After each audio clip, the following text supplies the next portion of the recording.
Santiago Torres, muy buenas noches. Muy buenas noches. ¿Cómo está? ¿Cómo se encuentra? Pues yo francamente bien y además orgulloso de estar en esta casa. ¿Ah, sí? No sabe usted la importancia que tiene esta casa para mí. Hábleme de ello. Pues a lo mejor era una de las pocas cosas que me alegraba en una época marbellera en la que estuve destinado en Marbella, y oír a gente que hablaba aquí en Hora 25 me proporcionaba una gran satisfacción y uno de los pocos motivos de alegría. Acordarme en estos momentos de Félix Fayón y de Carlos Mendo, precisamente. Pues no sabe la emoción que nos genera esto. Muchísimas gracias en nombre del programa y de la historia de este programa, de verdad. Para usted, ¿qué significa la justicia, señor Torres? Una vocación de intentar dar a cada uno lo suyo. Una cosa que así está explicado y que yo he procurado llevar a cabo en mi vida en todos los puestos en los que he servido. ¿Y lo ha conseguido? En algunas ocasiones sí y en otras seguramente que no. Vamos, eso lo tengo claro, es una intención, es una vocación, pero también sé que soy humano y que soy imperfecto. ¿Usted sigue creyendo en la justicia? Creo que es la mayor consecución de nuestra civilización. El poder arreglar los problemas y las disfunciones que surgen en toda convivencia humana a través del derecho es la base de nuestra prosperidad y de nuestra civilización. Creo que es la mayor aportación que se ha realizado a la civilidad. Me hablaba de su época de Marbella. Usted instruyó la causa a Jesús Gil por el caso Camisetas a finales de los años del 90. Es el entramado que creó Gil cuando era alcalde de Marbella, presidente del Atlético de Madrid, para apropiarse de 450 millones de pesetas, casi 3 millones de euros, extrayendo dinero de las arcas públicas del ayuntamiento del que él era alcalde para financiar el patrocinio de las camisetas del equipo de fútbol. Este caso, que terminó en condena a Jesús Gil, este caso a usted le cambió la vida. Sí, fue un tema muy especial. Jamás había estado sometido a tanto nivel de presión y la verdad me hizo ver cosas que no creí que hubiera. Por ejemplo. Vamos a ver, yo había vivido situaciones de presión anteriormente. Había sido juez en el País Vasco, había sido juez decano de Barcelona, un juez decano que no era especialmente de la sensibilidad política imperante en aquel momento en la Generalitat de Cataluña. Y sé lo que son las presiones y sé lo que conlleva el ejercicio de un cargo público, el ser discutido y el tener que soportar controversias.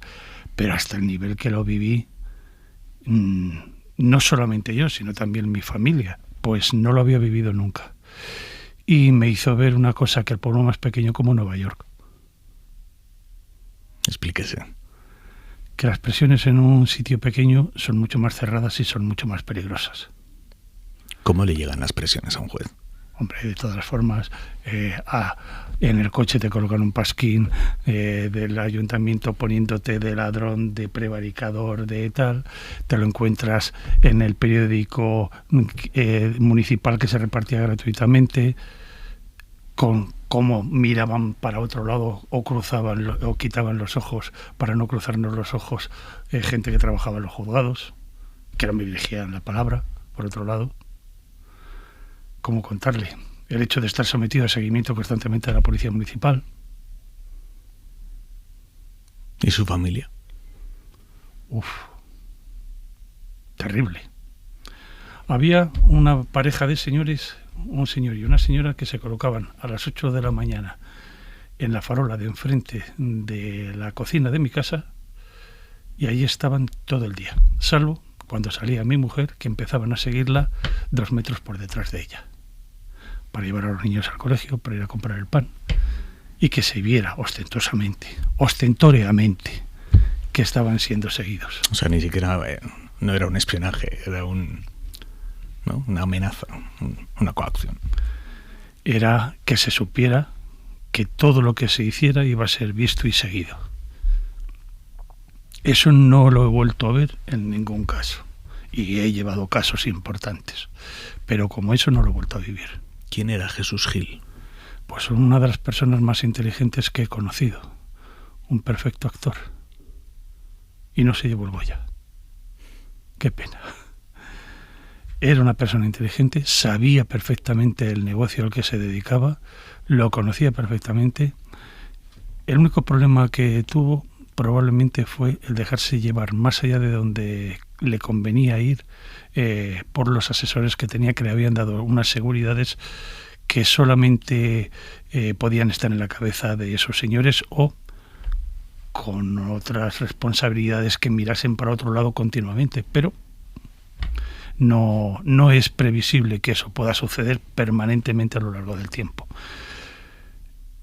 Como persona inteligente se vio después entre la espada y la pared y tuvo que asumir las consecuencias.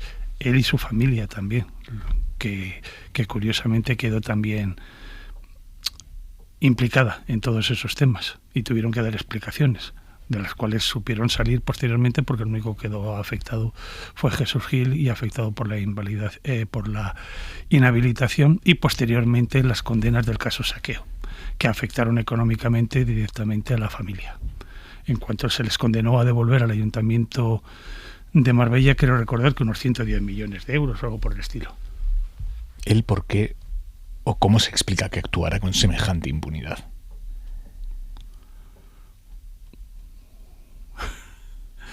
Porque probablemente no se encontró quien le mirara de cara en todos los años. Probablemente fuera por eso. Yo me encontré con una situación muy llamativa cuando yo llegué al juzgado. Quiero recordar que fue el 6 de junio del 97. Y es que ese mismo día que yo tomaba posesión, había un gran revuelo en el juzgado, porque iba a ir el teniente de alcalde a reconocer la firma en un juicio ejecutivo. Digo, ¿cómo es esto? Que había que estar poco más o menos poniéndole las alfombras. ¿Pero cómo es eso? ¿Pero quién es ese señor? Un teniente de alcalde. Y además, ¿por qué viene un teniente de alcalde y no viene el alcalde a reconocer la firma de un pagaré librado por el ayuntamiento, o de una letra de cambio librada por el ayuntamiento? ¿Por quién es el alcalde? Pero es que tú no sabes quién es. Y el poder que tiene. Claro, después me di cuenta que había pleitesía directa en todos los juzgados y que aquello era como una extensión del ayuntamiento y que estaban todos a las órdenes de allí. Muy particular. Digo, los sitios pequeños tienen problemas de relaciones sociales que no se ven en otros sitios. Hay que verlo para creerlo. Usted fue el malo de la peli. Es curioso que Marbella lo trató a usted como el malo de la peli, ¿no? No. Podemos decir cambiar la palabra, podemos cambiar la orientación. Las tesis oficiales de los malos es que yo era un perverso que iba a acabar con su régimen. Pero yo lo que me sentía era un comando en territorio enemigo. Me había arrojado detrás de las líneas enemigas y tenía que hacer por ganar la guerra del derecho. Y era la situación en la que yo me encontraba. Yo nunca me he considerado malo, ni que estuviera en el bando de los malos. Estaba sencillamente intentando aplicar el derecho que yo creo que era el que se tenía que imponer. Esa es la vocación, el permanecer fiel a las propias creencias por encima de las conveniencias. ¿Cuántas veces le denunciaron a usted? Pues yo he tenido que soportar a lo largo de mi vida, que he tenido varios casos complicados, al menos 4 querellas y 18 o 19 denuncias administrativas o disciplinarias ante el Consejo General del Poder Judicial. Tenía que dedicarme más tiempo a defenderme que a trabajar casi. ¿Y amenazas de muerte? ¿Cuántas ha recibido? Unas pocas. ¿Y alguna que se tomara en serio? Alguna que me tomara, sí, pero más recientemente. Y no me va a decir de quién. No. Ya, quien tenía que saberlo lo sabe. Curiosamente, eso... Quien tenía que preocuparse de mi seguridad lo sabía perfectamente, de forma oficial. Que es el Ministerio del Interior. Y otros. ¿Sus 2 infartos han estado vinculados a las presiones que ha recibido? Sí.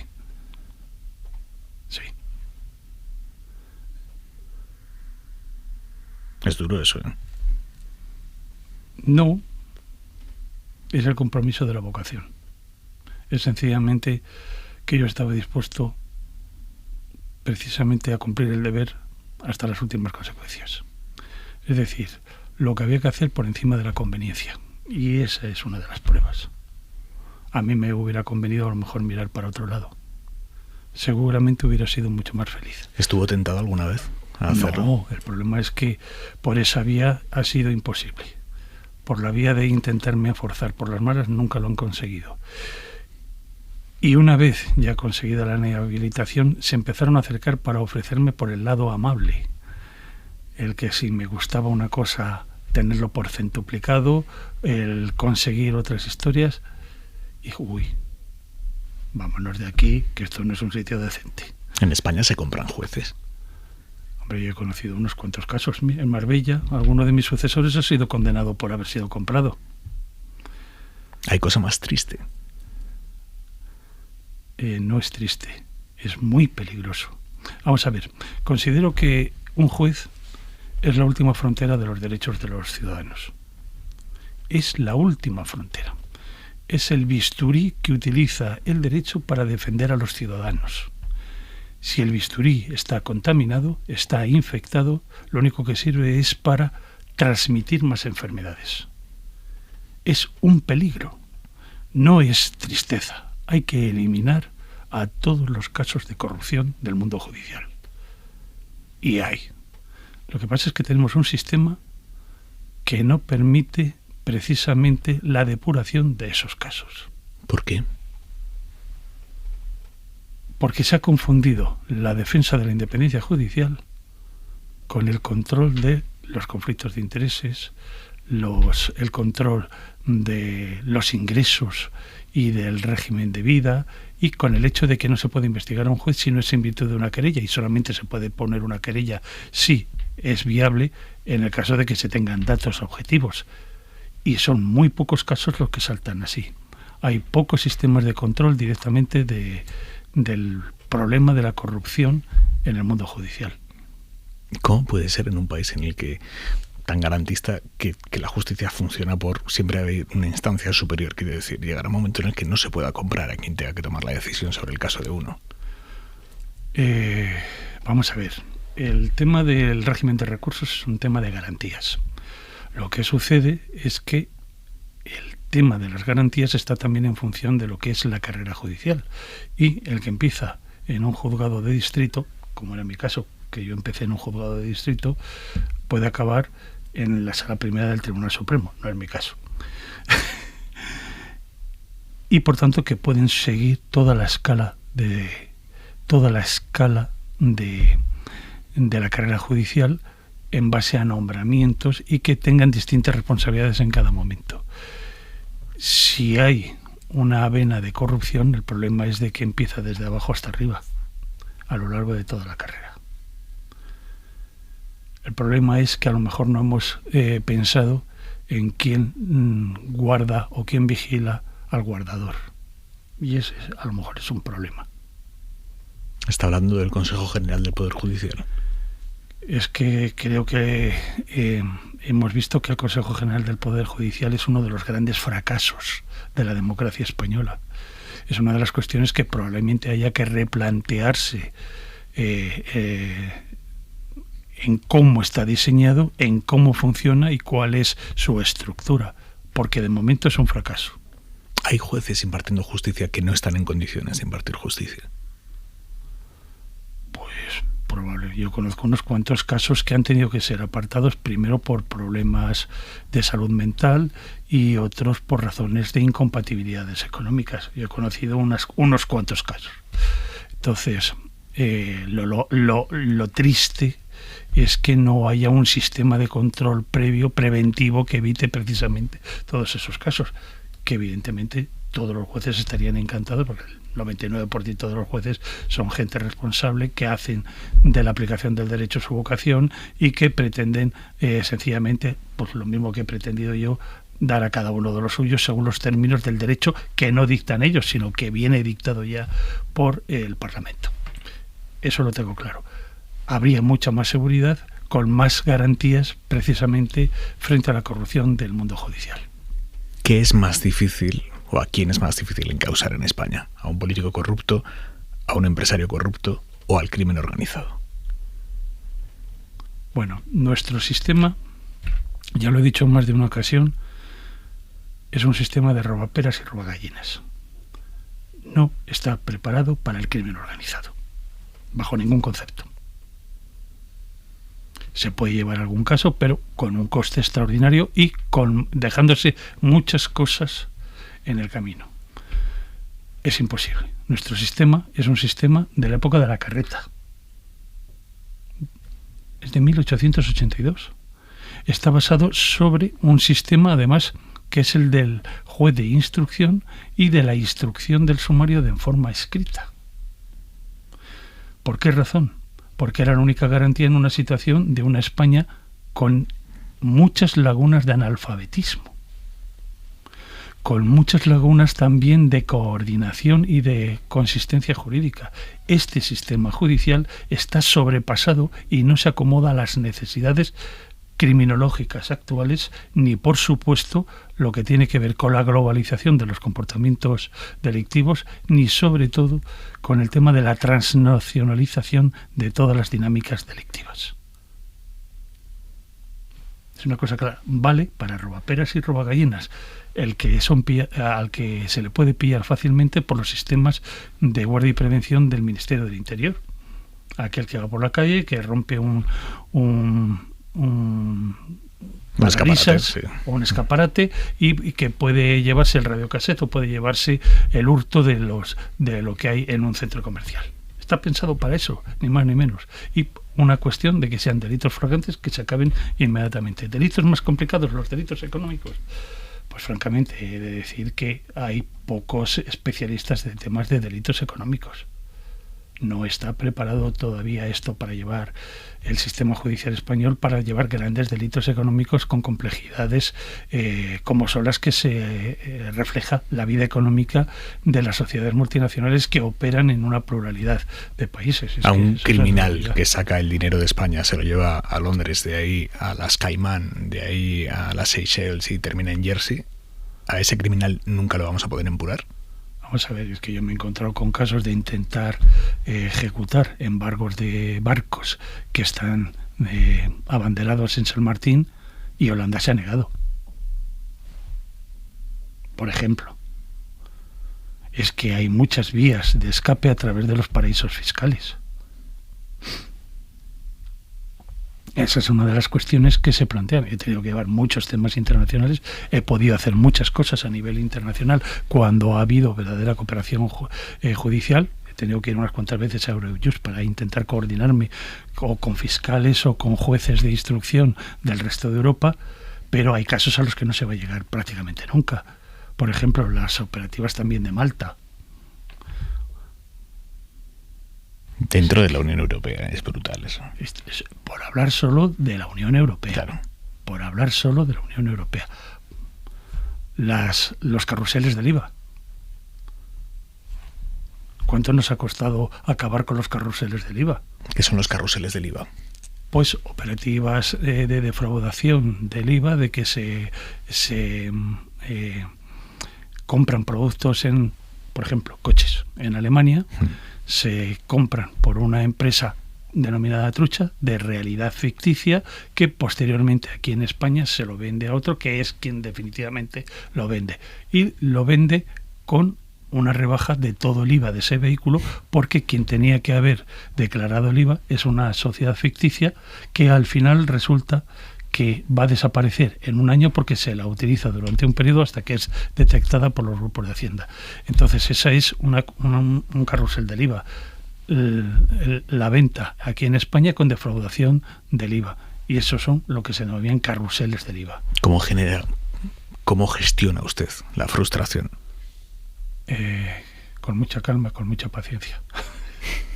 Pero quiero decir, el sistema puede mejorar sustancialmente. Tenemos muchas cosas por desarrollar en España.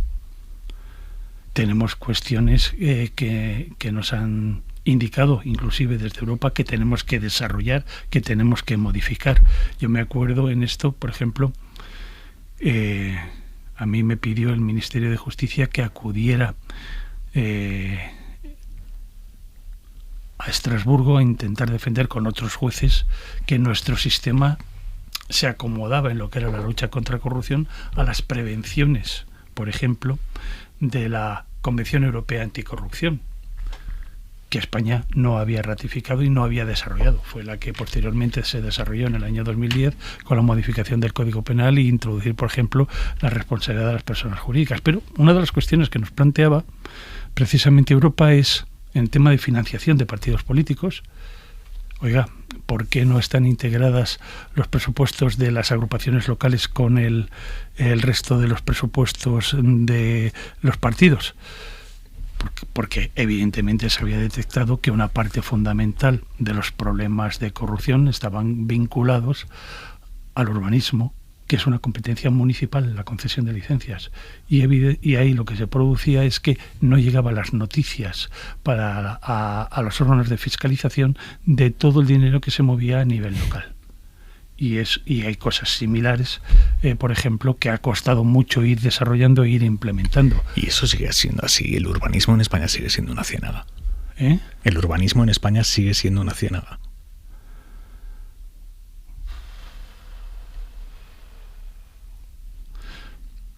Vamos a dejarlo en que yo solamente conozco ahora una parte de la realidad.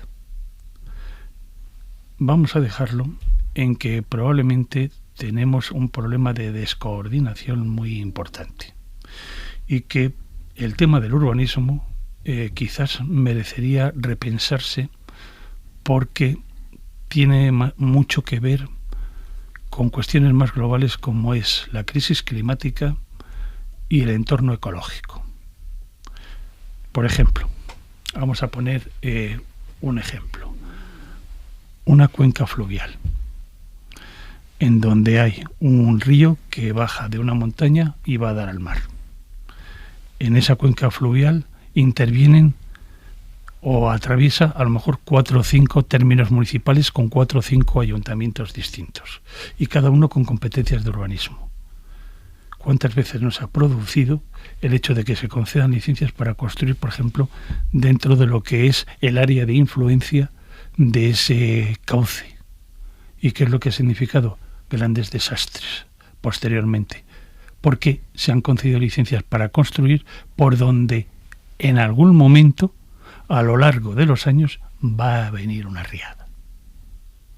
¿Por qué razón? Porque no se toman en consideración las cuestiones desde un punto de vista más global, más del entorno ecológico, que la simple adscripción a un término municipal.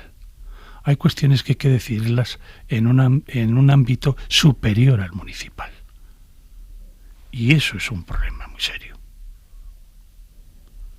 Un juez en España instruye el número de causas máximo como para poder instruirlas con calidad, con tiempo. No. Vamos a ver. Yo cuando estaba en el juzgado de instrucción 32 de Madrid tenía entre 10 y 12.000 causas al año. ¿Entre 10 y 12.000? 10 y 12.000 números de diligencias previas al año, de las cuales había que quitar un porcentaje muy elevado porque se trataba de denuncias en las que no había autor conocido. Asuntos que tuviera que llevar de trascendencia, pues a lo mejor 400 o 500, he llegado a tener hasta 70 presos. He tenido que llevar investigaciones de crimen organizado con sede en Madrid, en el que a lo mejor había 200 imputados. Es imposible, a no ser que te dediques única y exclusivamente al robaperas y al robagallinas.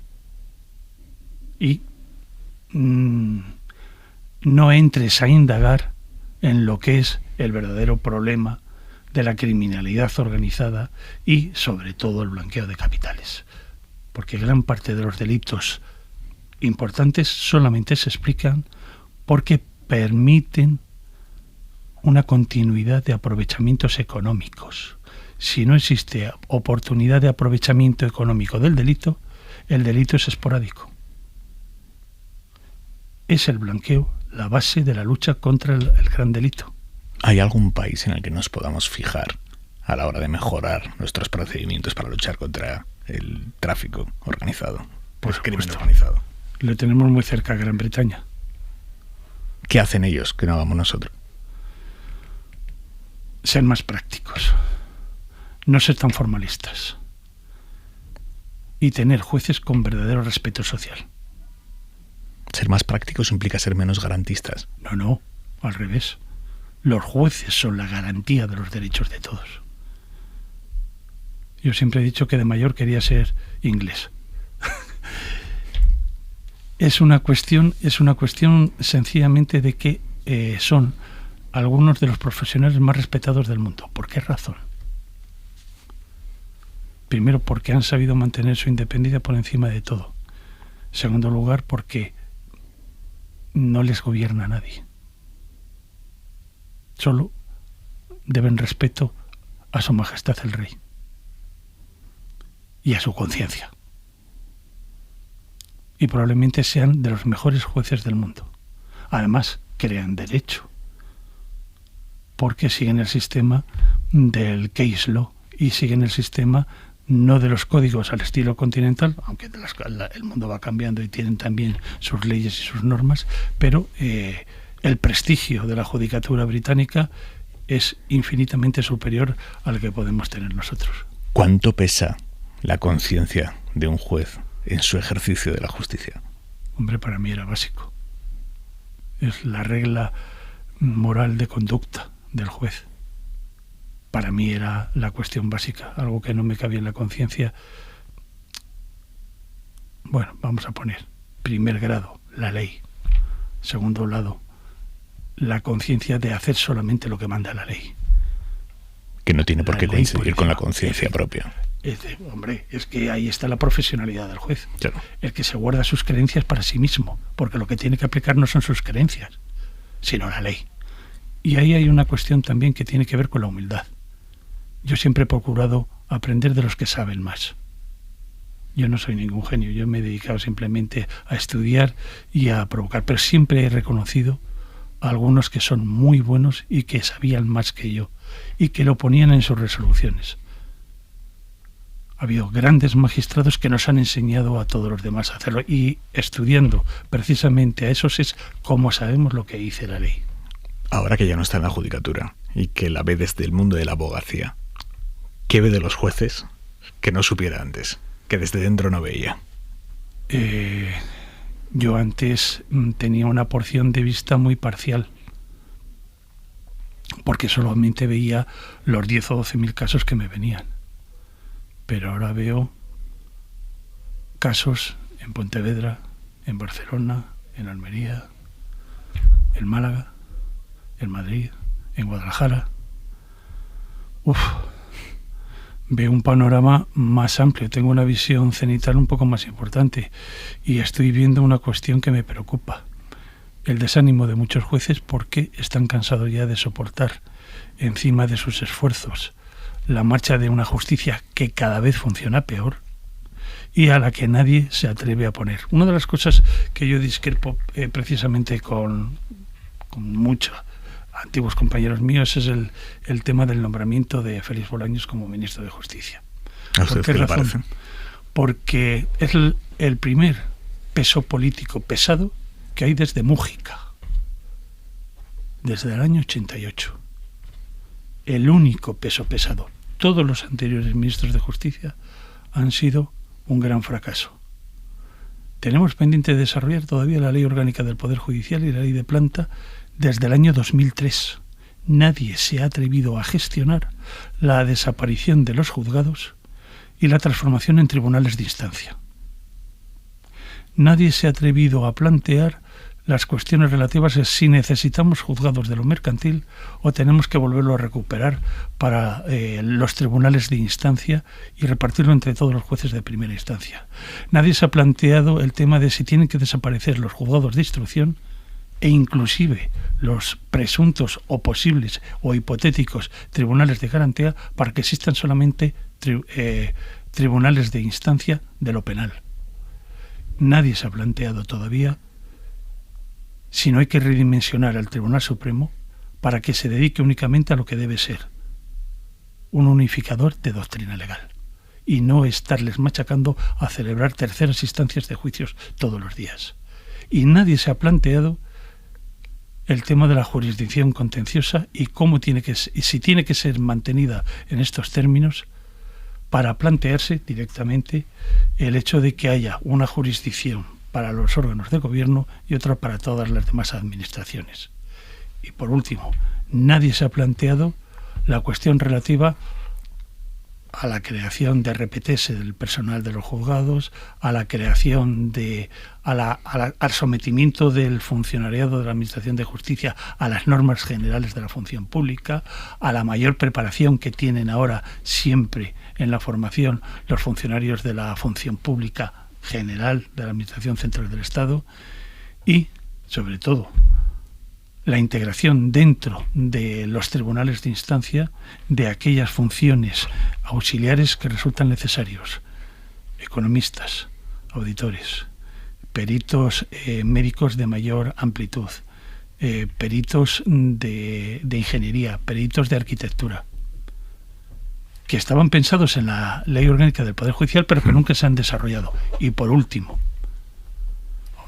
que llegue la informática a la Administración de Justicia, que no sean órganos separados e ignorantes unos de otros, que se pierda toda la información judicial por la no conexión de los órganos judiciales a través de la informática, por la aplicación de la inteligencia artificial al mundo de la justicia, que permitiría eliminar cerca del 90% del retraso.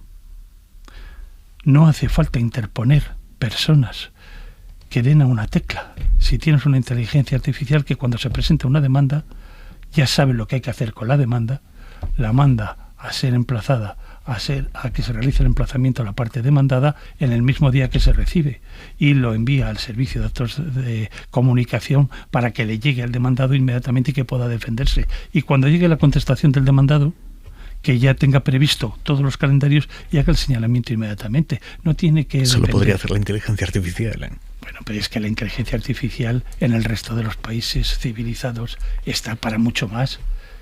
Es que la inteligencia artificial pone las sentencias. No sé yo si quiero eso. No, bueno, es que evidentemente tiene sus problemas porque se ha demostrado... Hay estudios que demuestran que hay determinadas sentencias que salen con sesgos, claro, de raza o de sexo. ¿Por qué? Porque los algoritmos que han diseñado esa inteligencia artificial han demostrado que se condena más a los de raza negra, por ejemplo, en Estados Unidos y tal. Pero quiero decir, nosotros es que estamos a años luz de cómo está la justicia en nuestros países de nuestro entorno. Me ha hablado del nombramiento de Bolaños. ¿Qué le parece a usted la ley de amnistía? Bueno, estamos hablando de un tema en que se contraponen principios e intereses. Yo en esto soy seguidor estrictamente de los argumentos que expusieron el exministro Caamaño y otros, creo recordar que eran por lo menos 54 diputados del PSOE, contra la ley de amnistía fiscal, contra el decreto ley de la amnistía fiscal, al hablar del principio de igualdad y por qué se rompía el principio de igualdad.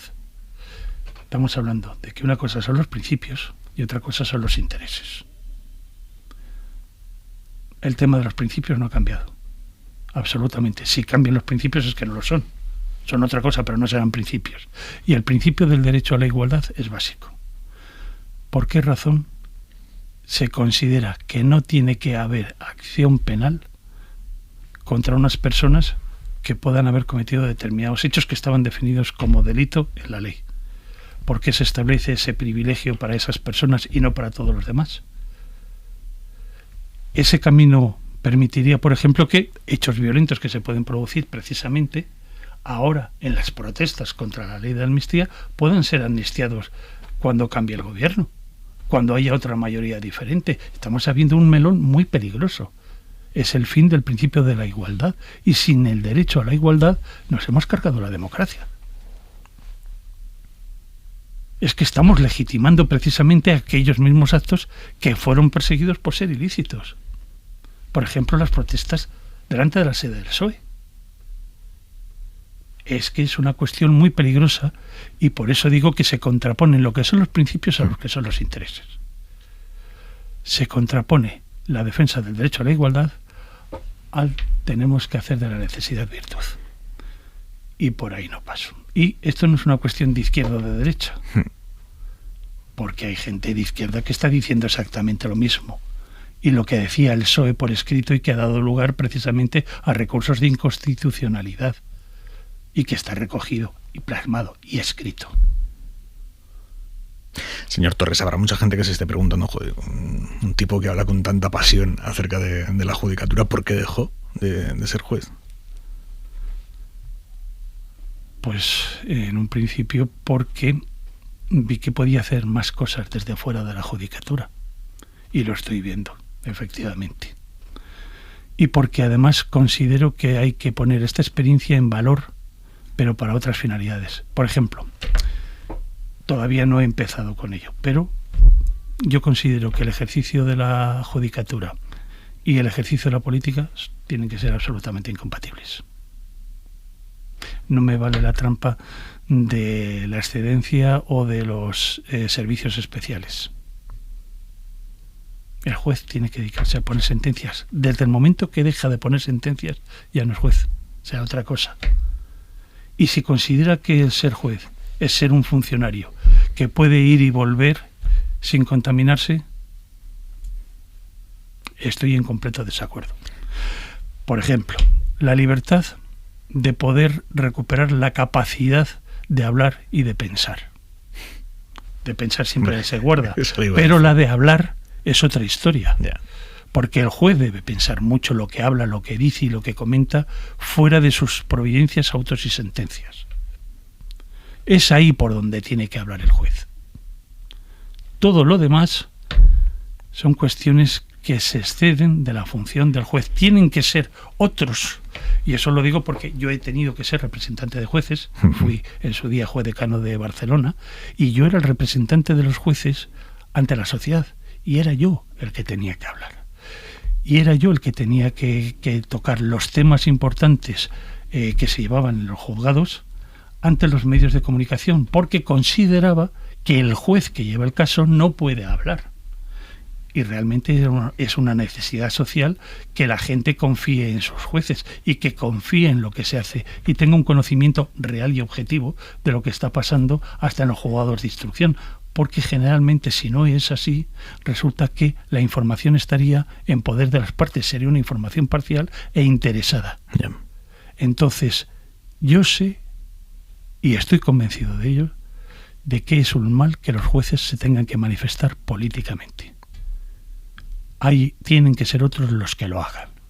Porque un juez, desde el momento que se identifica con ideas políticas, aunque sean de principios generales, queda marcado. Usted que está en contra de la ley de amnistía, entiendo por lo que me está diciendo que está en contra también de las protestas estos días de jueces contra la ley de amnistía. Entiendo que no es función de los jueces plantearse esas cuestiones. Entiendo que tienen que ser los órganos de gobierno de los jueces, no los jueces, los que tengan que hacer esas funciones. Dígame una cosa, señor Torres, usted que fue juez, que ahora es abogado, ¿cómo lleva a alguien que ha impartido justicia el no tener la última palabra en un proceso del que es parte? Pues por respeto precisamente al principio de justicia, pues ¿cómo decirlo? Es el principio básico que está admitido, que lo tiene que decidir otro, que yo lo hubiera hecho de otra forma, evidentemente te da mucha humildad, evidentemente. ¿Y rabia? No lo sé. No, rabia, no me reconozco yo rabia. Puedo reconocer de que una sentencia tiene fallos, que tiene esto, que se podría haber hecho de esta manera, de esta otra, pero rabia no. Eche la vista atrás y mira su carrera y dígame si habría hecho algo distinto a cómo lo ha hecho. Nunca. ¿No se arrepiente de nada? No, nunca. Bueno, de las meteduras de pata, por supuesto. Quien diga que no tiene meteduras de pata, yo he tenido unas cuantas meteduras de pata y me arrepiento mucho de ellas. Pero yo por las líneas generales podía haber ido por lo cómodo, pero no me negué a ello. Y estoy muy orgulloso de hacerlo. Las peores meteduras de pata de un juez son las que tienen presos de por medio. Hombre, son las que afectan más a las personas. Eso para mí es impepinable. Creo no haber metido nunca la gamba en eso. Pero vamos, ha habido más de una noche que me iba a la cama con la preocupación de tener un nombre en la cabeza, sobre todo cuando en la época del 32, que tenía muchos presos. Y había un señor, era yugoslavo, no voy a repetir el nombre, pero todas las noches me iba a la cama con ese corner. ¿Y este? ¿Qué pasa con este? ¿Que se me va a pasar un plazo? No me dejaba dormir. Me tenía que levantar e ir a ver lo que en los papeles míos en el ordenador, qué tenía de él. Le aseguro que las preocupaciones del juzgado quitan muchas veces el sueño. Y ya lo digo de las vacaciones o los permisos, el pedirse permisos para poner sentencias, o el pasarse la mitad de las vacaciones en casa encerrado, raca, unas cuantas veces. Santiago Torres, gracias por venir a Hora 25. Ha sido un placer y un honor.